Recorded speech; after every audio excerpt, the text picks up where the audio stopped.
Episode 7। Aryan तुम्हारा monster भाई एक के हैं।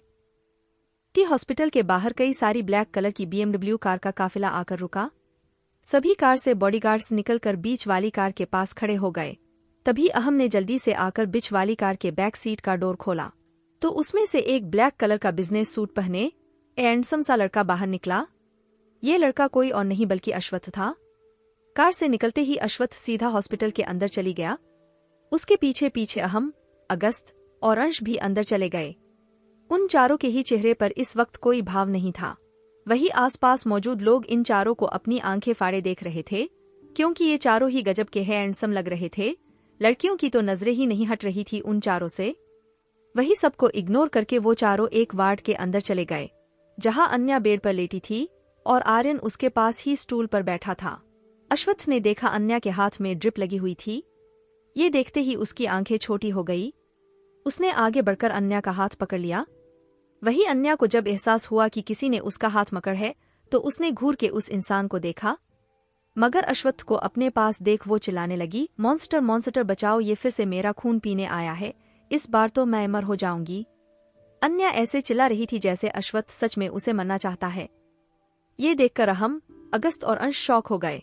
अहम आगे बढ़कर अन्या को शांत कराते हुए बोला, मिस क्राइक गर्ल शांत हो जाओ, हम तुम्हें लेने आए हैं और बॉस तुम्हें कुछ नहीं करेंगे। उसकी बात सुनकर अन्या बिस्तर से उठकर आर्यन के पीछे जाते हुए बोली, हाँ वो कुछ नहीं करेंगे सिवाय मेरा खून पीने के। सुबह भी इन्होंने मेरा खून पिया था, यहाँ से वो भी ढेर सारा। इतना कहकर वो अपने होठों की तरफ इशारा करने लगी। उसकी बात सुनकर अहम, अगस्त और अंश अश्वत्थ को अपनी आंखें फाड़े देखने लगे। अंश ने अन्या की तरफ इशारा करके अश्वत्थ से कहा, भाई आपने इस बच्ची का फायदा उठाया, आपको शर्म नहीं आई, बोलिए। अगस्त भी थोड़े गुस्से से बोला, अश्वत्थ तुमने किस बच्ची को किस किया और हमें बताया भी नहीं, लगता है अब तुम हमें अपना नहीं मानते हो। इतना कहकर उसने ऐसा चेहरा बना लिया जैसे अश्वत्थ ने बहुत बड़ा पाप कर दिया हो। वही अन्या को अश्वत्थ को यूं दांत खाता देख बहुत अच्छा लग रहा था, पर जब उसने खुद के लिए बच्ची शब्द सुना तो वो आग बबूला हो गई। पर सामने से कुछ भी कहने की उसकी हिम्मत नहीं थी, इसलिए वो आर्यन के पीछे से ही बोली, बच्ची नहीं हूँ, पूरे 21 ईयर की हूँ। कोई कुछ बोलता उससे पहले ही वार्ड के अंदर डॉक्टर आ गया।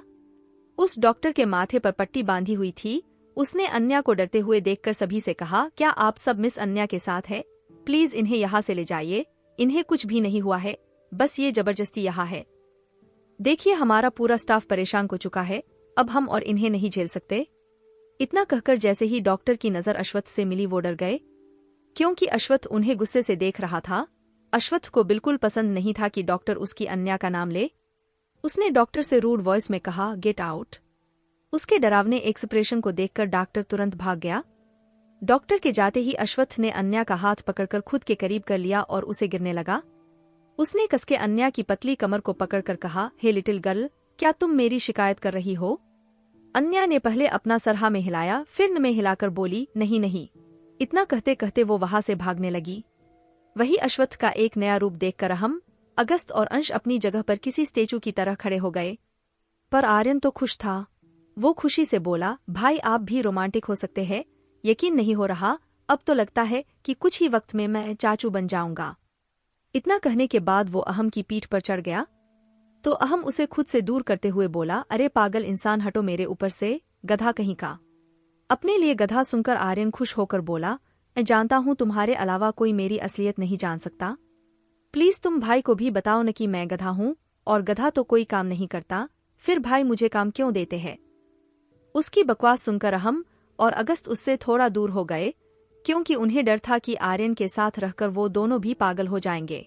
वही अश्वत्थ ने जबरदस्ती अन्या को गोद में उठाया और बाहर जाने लगा। इस वक्त उसके चेहरे पर कोई भाव नहीं था, पर इसके उलट अन्या उसकी गोद से उतरने की कोशिश करते हुए चिल्ला रही थी। उसे चुप कराने के लिए अगस्त कुछ सोचकर बोला, हे रैबिट, अगर तुम चुप हो जाओगी तो ये मॉन्स्टर तुम्हें अपनी आधी प्रॉपर्टी दे देगा। उसके इतना कहते ही अन्या ऐसे चुप हो गई जैसे वो रो ही नहीं रही थी। ये देख हंस हंसते हुए बोला, ग्रीडी गर्ल। तो आर्यन जो उसकी पीठ पर बैठा हुआ था वो उसके बालों को पकड़कर बोला, चुप कर अंशी, और खबरदार अगर तूने मेरी बेब को कुछ कहा तो। वो बोल ही रहा था कि तभी उसकी नजर एक औरत पर गई। उस औरत को देखते ही उसके चेहरे पर जो मुस्कान थी वो गायब हो गई। अचानक ही उसकी आंखों में आंसू आ गए।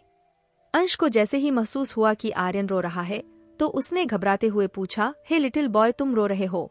वही जैसे ही अश्वत्थ, अहम और अगस्त्य ने ये सुना कि आर्यन रो रहा है तो वह सब घबरा गए। अश्वत्थ ने अन्या को गोद से उतार कर आर्यन के बालों को सहलाकर पूछा, क्या हुआ है? क्या तुम्हें कुछ प्रॉब्लम है? मुझे बताओ। पर आर्यन ने अश्वत्थ के बातों का कोई जवाब नहीं दिया। ये देख अश्वत्थ के चेहरे पर चिंता की एक लकीर खींच गई। भले ही अश्वत्थ दिखाता नहीं था पर वो सबसे ज्यादा प्यार अपने भाई आर्यन से ही करता था। वही आर्यन 21 साल का जरूर था पर अश्वत्थ से बिल्कुल अलग एक इमोशनल इंसान था जो छोटी छोटी बातों पर भी इमोशन हो जाता था। आर्यन बस एकटक सामने देख रहा था। उसकी नजरों का पीछा करते हुए बाकी सबने भी उस तरफ देखा जहां एक औरत और एक आदमी अपने छोटे से बच्चे को प्यार कर रहे थे। ये देख अश्वत्थ ने अपनी आंखें कसके बंद कर ली। तभी आर्यन उससे अपने भरी गले से बोला, भाई मुझे भी मोम डैड चाहिए, बिल्कुल ऐसे ही जो मुझे प्यार करे और जो मुझे अपने हाथों से खाना खिलाएं।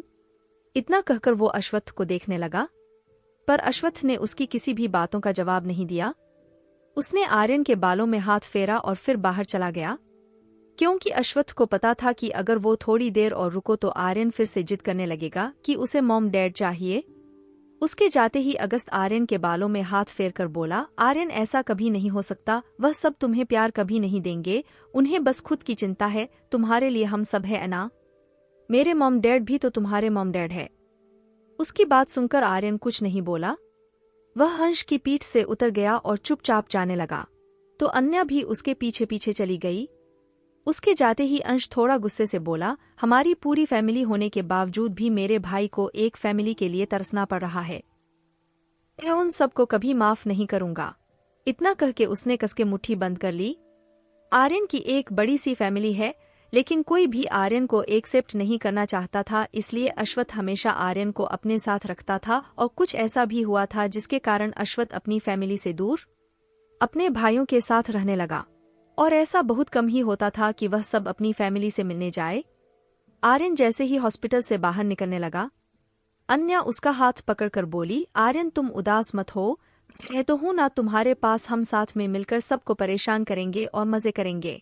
अन्या की तरफ अपनी भीगी आंखों से देखते हुए आर्यन उदास होकर बोला, पर बेब फैमिली वाले क्यों मुझसे प्यार नहीं करते, मेरे कारण भाई भी सबसे दूर हो गए। अन्या के पास भी माँ नहीं थी और उसके पिता भी उस पर ज्यादा ध्यान नहीं देते थे, इसलिए वह आर्यन के दर्द को अच्छे से समझ रही थी। वह आर्यन के हाथ को झुलाते हुए खुश होकर बोली, कैसा रहेगा अगर मैं तुम्हारी माँ बन जाऊं, तो फिर मुझे बच्चे की देखभाल भी नहीं करनी पड़ेगी और मेरा इतना बड़ा बेटा भी रहेगा। फिर हम दोनों मिलकर उस मॉन्स्टर को परेशान करेंगे। इतना कहते ही उसके चेहरे पर चमक आ गई। उसकी बात सुनकर आर्यन के चेहरे पर जो उदासी थी वो खत्म हो गई। वह भी एक्साइटेड होकर बोला, क्या सच में आप मेरी माँ बन सकती हैं? अन्या सर हिलाकर बोली, बिल्कुल, यह बहुत ही आसान है, वैसे भी तुम इतने बड़े हो, तुम्हें तो सब पहले से ही आता है, बस तुम मेरे साथ रहना, फिर मैं तुम्हें लोगों को परेशान करना और मजे करना सिखाऊंगी। पर क्या तुम देखना चाहते हो कि लोगों को कैसे परेशान करते हैं? ये सुन आर्यन ने अपनी गर्दन हाँ में हिला दी। यह देख अन्या पास से गुजर रहे एक लड़के को देखकर सीटी बजाकर आंख मारते हुए बोली, हे आइटम, तुम बहुत ज्यादा बदसूरत लग रहे हो, ऐसा लग रहा है दुनिया में सबसे बदसूरत इंसान तुम ही हो, गधे कहीं के, तुम्हें तो कीड़े पड़ेंगे, वह भी बड़े वाले जो तुम्हारा खून चूस लेंगे। इतना कहकर अन्या और आर्यन एक दूसरे को ताली देकर हंसने लगे। वही वो लड़का अपने लिए ऐसे ऐसे शब्द सुनकर गुस्से से लाल पीला हो गया। उसने दांत पीसते हुए अन्या और आर्यन की तरफ बढ़कर कहा, तुम दोनों को मैं छोड़ूंगा नहीं। जैसे ही आर्यन और अन्या ने देखा कि वह इंसान उन्हीं की तरफ बढ़ रहा है तो वह दोनों भागने लगे।